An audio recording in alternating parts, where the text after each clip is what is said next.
Hello guys, good morning. uh, Ngayong araw pala na to ay meron tayong i-repair na maliit na electric fan. So bali ito, sinasaksak muna natin sa kuryente para malaman natin kung ano yung lagay niya, iikot pa ba or hindi na. Ayan guys, power on ko na. So yan, power on. Ayaw talaga, ayaw umikot. So stuck up talaga siya guys.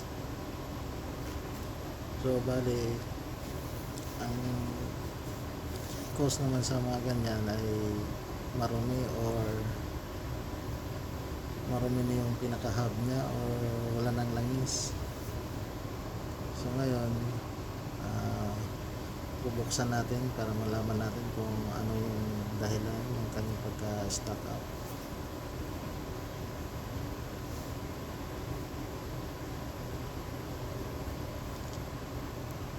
Bali dito may dalawang tornilyo lang dyan sa may harap niya, sa may screen, sa taas dyan, saka sa baba.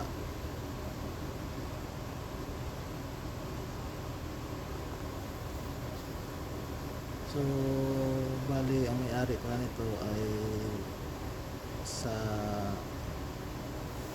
dyan lang sa pinagtrabahoan ko, sa office staff.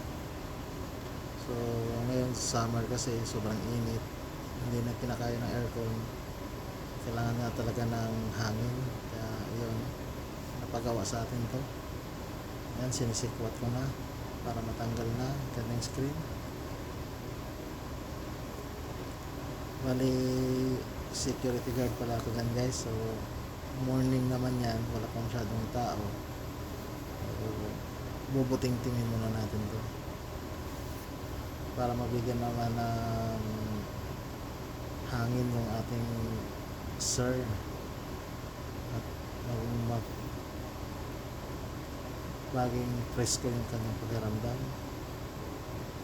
And guys, may nakita ako dyan na mga buhok na pumupulupot dyan sa may pinaka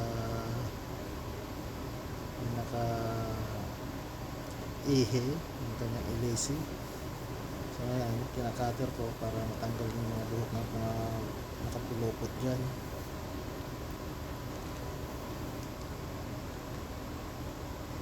So ang hirap niya talaga tanggalin guys dahil sobrang kipot ng kanyang distansya dyan sa ilisi at papunta dun sa hub niya. Kailangan lang talaga ng konting tiyaga para malinis natin. Bali yun pala yung magandang electric fan guys, mini fan or kahit yung malalaking electric fan. Kadalasan kasi yan nasisira yung hub. Yan, nakita ko yan, nakuha ko yung mga buhok yan. Marami pa yan guys.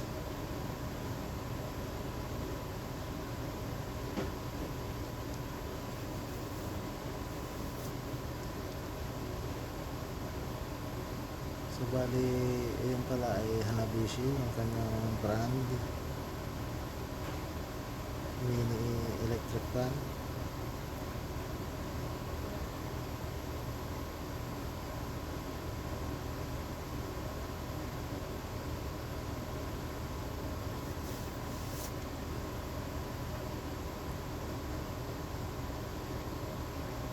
Guys, medyo gumaganda na kanyang ikot. At meron pala dalawang tornilyo guys na kumbaga yung humahawak sa kanyang sa ilisi papunta doon sa kanyang pinaka rotor. Meron dyan dalawang tornilyo na sobrang sikip, kaya siguro din naiipit yung kanyang rotor. Kaya ayan, tinatanggalan ko pa ulit ng buhok kasi marami pa talagang nakadikit dyan, nakabulupot.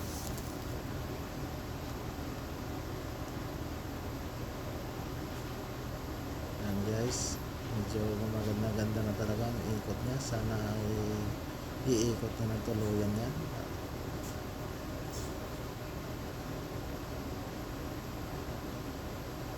Meron kasi yung tornilyo na dyan guys, stuck up kasi yan. Kumbaga nabilog yung kanyang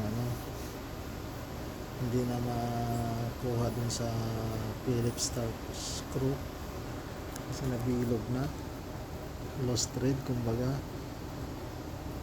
Yes, ganda-ganda na ikot. Ayan, nilinis ko na rin para pugi naman bago natin i-turn over sa may-ari. So malapit na matapos yung electric fan nyo. Sana yung makatulog sa iyo yan, pangtanggal ng pagod.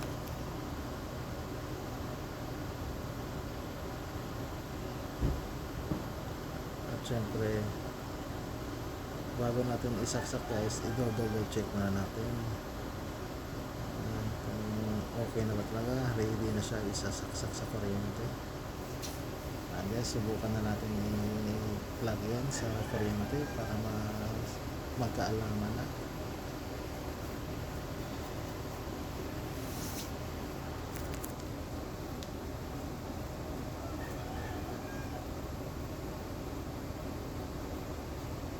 Ayos lang natin yung paglagay para hindi siya matumba, dahil pag natumba yan ay siguradong basag yung kanyang ilisi. Ayan, nasagi na nga.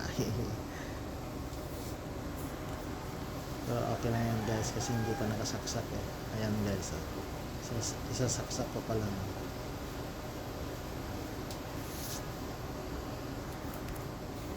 Ayan na guys, nakasaksak na. I-power on na natin para malaman na natin kung umiikot na yung ating project. Yung umiikot na talaga siya guys. Ayan, maganda ng kanyang ikot guys. Ayan, diba?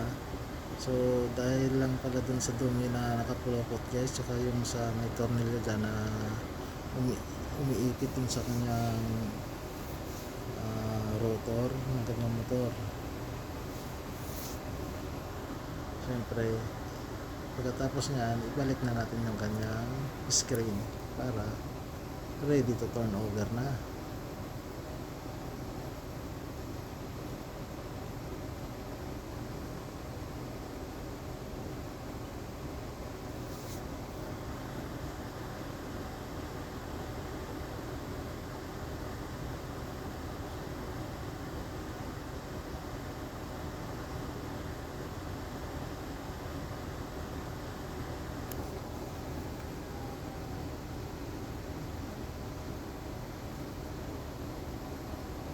Guys, almost done na tayo dyan.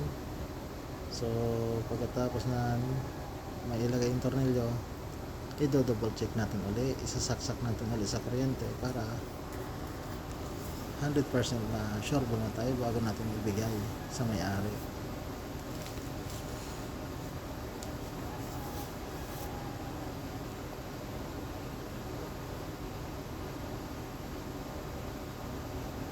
Yan guys, power on natin ulit. Yun, may ikot na yan guys. Yan guys, may hangin na yan. Yan